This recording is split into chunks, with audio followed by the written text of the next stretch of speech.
Park rangers see things in the woods they don't talk about in their reports.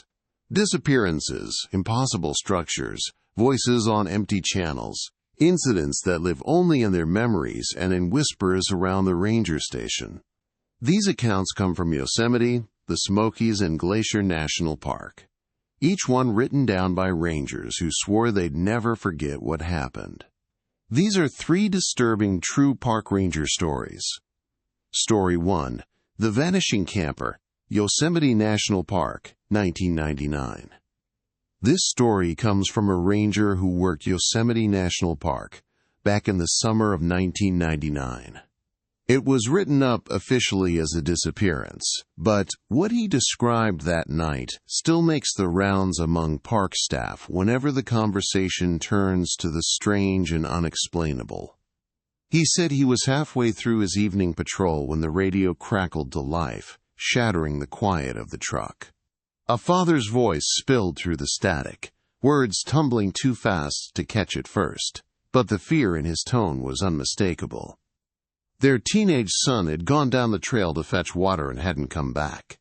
15 minutes had passed. No answer when they called his name. No movement around the creek.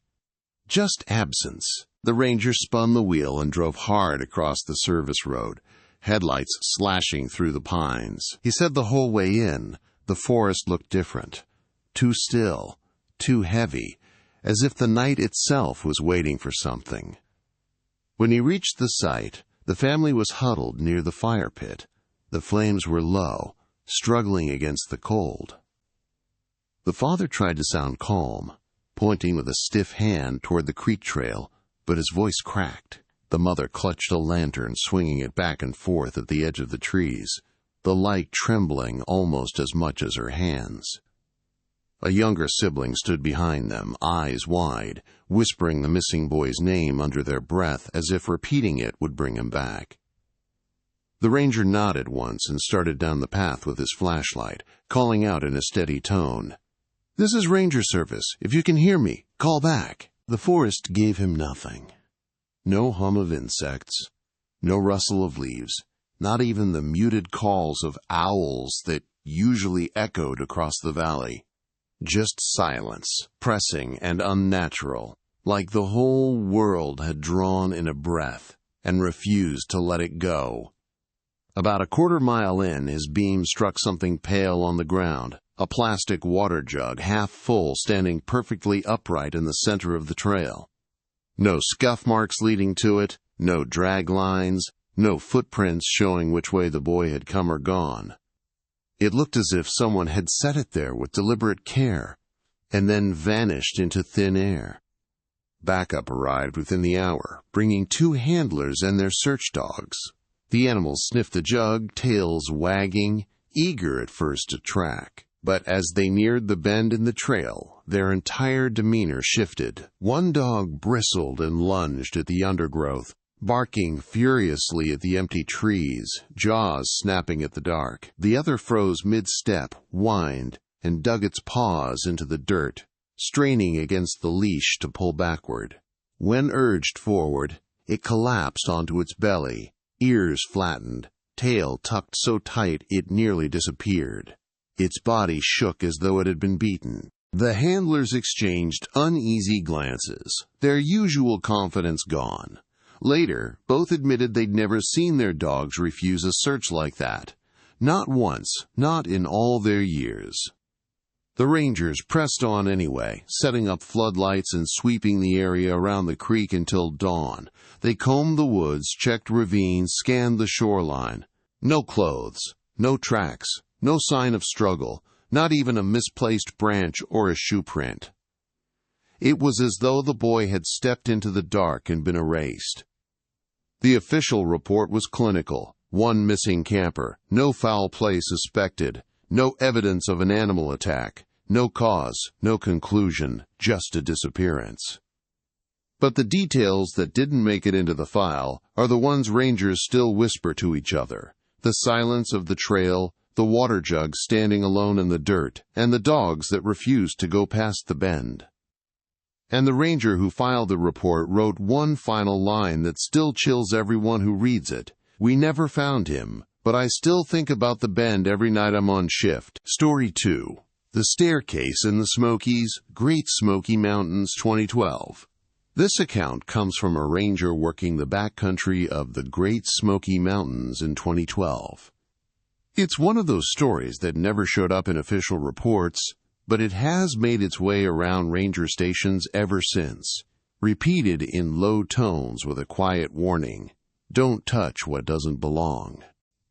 He said he was on a solo patrol, the kind that takes you miles from the nearest road, where even the familiar trails feel otherworldly at dusk. The air had been thick with humidity all day, heavy enough to cling to the skin. He carried the usual gear, radio, pack, water, sidearm, but it was routine work, the kind of patrol where you don't expect anything but long silence and endless trees. That silence changed. At first he couldn't put a name to it. Then it hit him. The forest itself had gone mute. The low buzz of insects that usually stitched the woods together was gone. No birds overhead, no distant woodpecker hammering at bark. Even the steady groan of branches shifting in the wind had stopped. The woods had gone hollow, lifeless, as though the world were holding its breath, and that's when he saw it. Rising out of the ground where there should have been nothing but tangled briars and ferns stood a staircase. Not a crumbling ruin, not the foundation of some forgotten cabin swallowed by the forest. Just a staircase, 15 steps tall, perfectly upright, leading up into empty air. He stopped dead in his tracks, convinced his mind was playing tricks. But no matter how many times he blinked or shifted his angle, it stayed there. The structure looked impossibly intact, out of place in every way. He later described it in careful detail, the wood worn smooth as though thousands of feet had used it, but no rot, no breaks. Moss climbed up the risers in neat patches. He saw no nails, no bolts, nothing holding the thing together. Just seamless construction, as though it had been grown rather than built. The banister curved upward in a graceful arch, but there was no landing, no doorway, no second floor waiting above. Just emptiness, and the stairs climbing toward it. He admitted he froze for several minutes, heart pounding, scanning the trees for any sign that this was a prank, a trap, anything that might explain it. But the woods stayed silent. No laughter, no movement, no footsteps but his own. Finally, curiosity pulled him closer. He reached out with one hand and touched the banister. The effect was immediate. His stomach dropped as if the ground had tilted beneath him. A wave of nausea slammed into him so hard, he staggered back, vision blurring, bile burning the back of his throat. His palm prickled and stung, as though he'd touched a live wire, sharp and unnatural. He yanked his hand away, trembling, the taste of copper on his tongue. The woods stayed silent, but he swore the air had changed, pressing heavier against his chest, thicker in his lungs. The trees seemed darker now, shadows clinging longer than they should. He marked the location on his GPS with shaking fingers and headed back toward base, forcing himself not to look over his shoulder. Every step he expected to hear another set of footsteps following him, but nothing came. The next morning he returned with a partner, determined to prove what he had seen. He pointed to the coordinates, heart pounding, waiting for his partner's reaction when the impossible staircase came into view. But there was nothing there. No staircase, no clearing, just an unbroken stretch of ferns, rocks, and trees. The forest floor showed no signs of disturbance, no suggestion that anything had stood there. His partner gave him a skeptical look, halfway between concern and amusement. "You sure you weren't dehydrated?" he asked. "Maybe you dozed off on your feet." The ranger didn't argue. He kept quiet in his report, wrote the day up as routine, nothing unusual. But privately, among other staff, he told the story differently. "I know what I saw," he'd say, and then he'd lower his voice, as if even repeating it too loud might bring it back. Don't touch what doesn't belong. Story 3. The Radio Call, Glacier National Park, 1984. This account comes from Glacier National Park in 1984. 2 rangers were assigned to a fire watch tower that summer, a lonely post perched high above the tree line. Their duty was straightforward: scan the valleys for smoke, monitor the weather, and report any signs of danger. Most nights passed in silence, broken only by the wind and the occasional crackle of the radio. But one stormy night, they said, the signal carried something else, something that still haunts those who hear about it. The storm rolled in fast, swallowing the horizon. Clouds stacked thick over the peaks, blotting out the stars, turning the sky an oily black. Wind tore through the trees below, and the tower shuddered with each gust, beams groaning in protest. Rain hammered against the glass, drowning out their voices when they tried to talk. Lightning flashed in bursts so bright it bleached the mountains white before plunging them back into darkness. They switched the radio to Channel 19, the frequency every ranger in that sector used.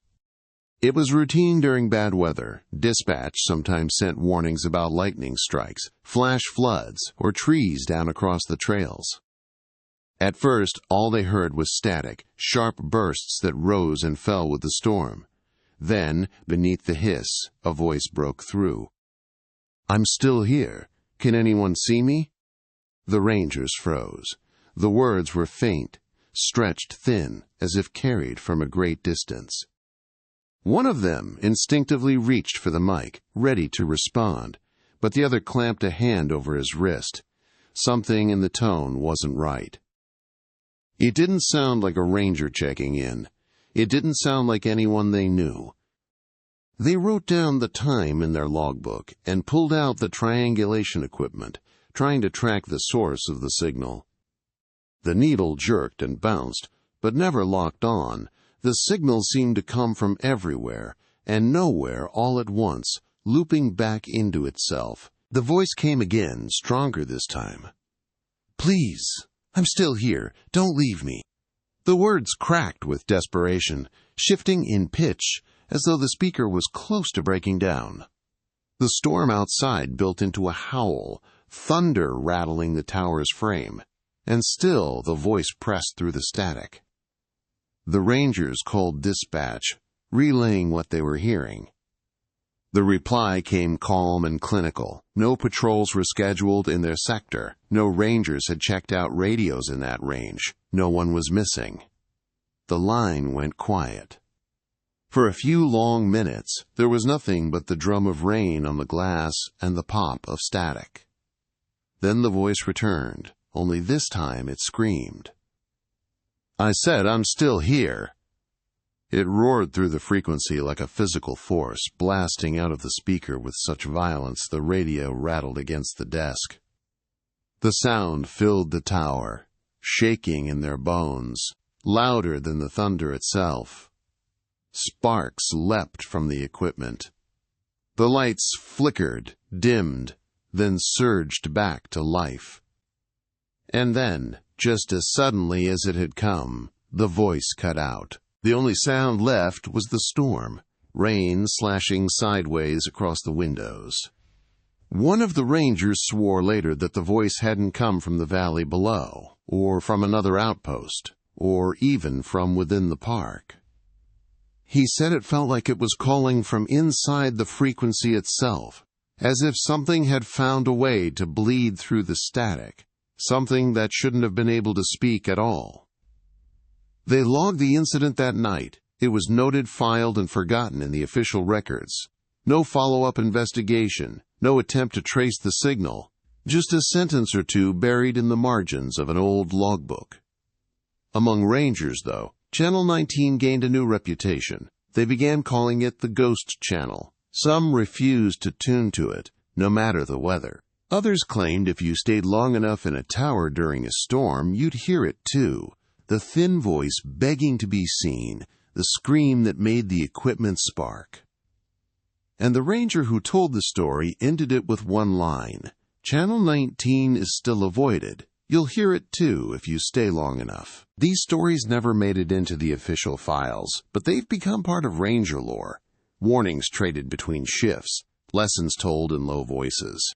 A boy vanishes without a trace. A staircase rises where nothing should stand, and a voice calls through the static long after the storm has passed. If you find yourself deep in the woods at night, remember the warnings. Don't follow past the bend. Don't touch what doesn't belong, and never answer the voice on Channel 19. Because some things in the wilderness don't want to be found, and some things once found will never let you go.